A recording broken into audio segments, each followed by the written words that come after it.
नमस्कार दोस्तों, आज हम आपके लिए कार्तिक माह का महात्म्य का तीसरा अध्याय लेकर आए हैं। सत्यभामा ने कहा, हे प्रभु, आप तो सभी काल में व्यापक हैं और सभी काल आपके आगे एक समान है। फिर यह कार्तिक मास ही सभी मासों में श्रेष्ठ क्यों है? आप सब तिथियों में एकादशी और सभी मासों में कार्तिक मास को ही अपना प्रिय क्यों कहते हैं? इसका कारण बताइए। भगवान श्री कृष्ण ने कहा, हे भामिनी, तुमने बहुत अच्छा प्रश्न किया है। मैं तुम्हें इसका उत्तर देता हूँ, ध्यान पूर्वक सुनो।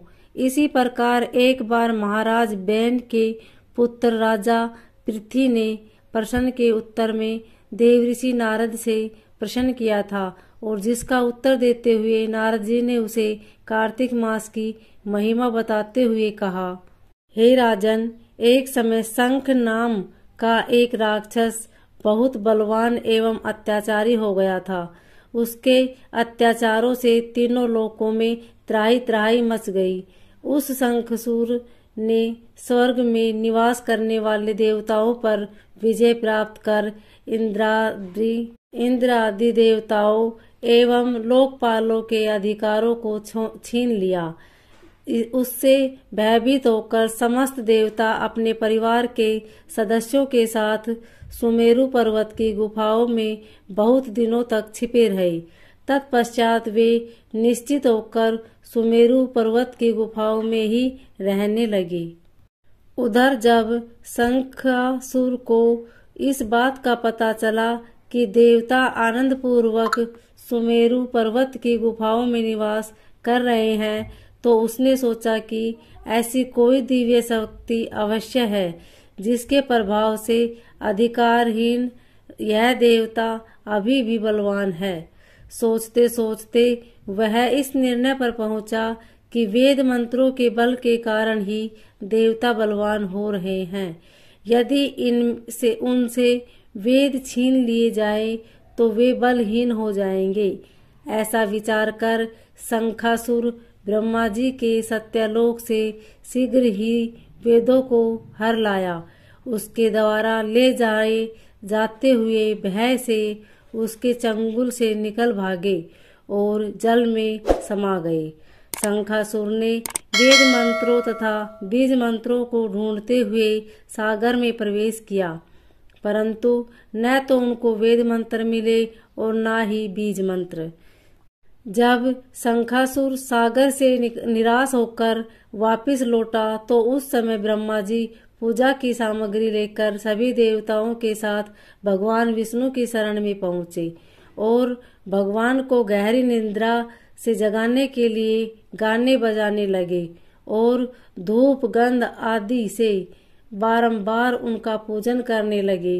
धूप दीप नवेद आदि अर्पित किए जाने पर भगवान की निद्रा टूटी और वह देवताओं सहित ब्रह्मा जी को अपना पूजन करते हुए देखकर बहुत प्रसन्न हुए तथा कहने लगे, मैं आप लोगों के इस कार्तिक एवं मंगलाचरण से बहुत प्रसन्न हूँ। आप अपना अभिष्ट वरदान मांगिए, मैं अवश्य प्रदान करूँगा।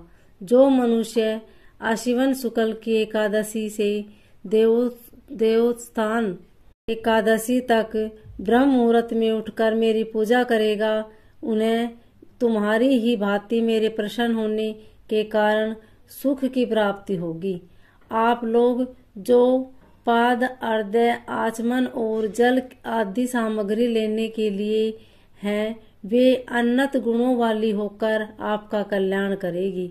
शंखासुर द्वारा हारे गए संपूर्ण देव वेद जल में स्थित है। मैं सागर पुत्र शंखासुर का वध करके उन वेदों को अभी लाए देता हूँ।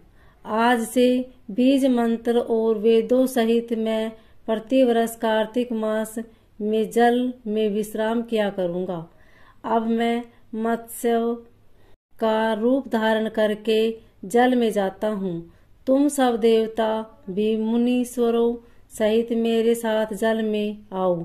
इस कार्तिक मास में जो श्रेष्ठ मनुष्य प्रातःकाल स्नान करते हैं, वे सब यज्ञ के अवभृत स्नान द्वारा भली भांति नहा लेते हैं। हे देवेंद्र, कार्तिक मास में व्रत करने वालों को सब प्रकार के धन, पुत्र पुत्री आदि देते रहना और उनकी सभी आपत्तियों में से रक्षा करना।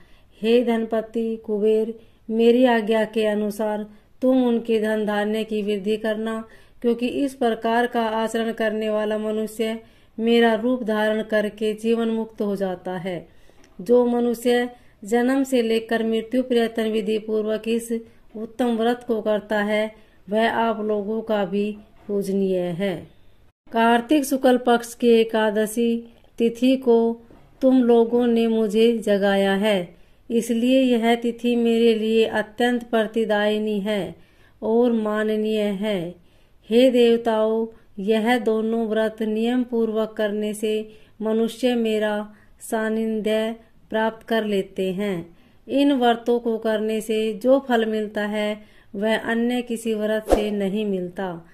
अतः प्रत्येक मनुष्य को सुखी और निरोग रहने के लिए कार्तिक महात्म्य और एकादशी की कथा सुनते हुए आयु पर्यंत नियमों का पालन करना चाहिए। ओम नमो भगवते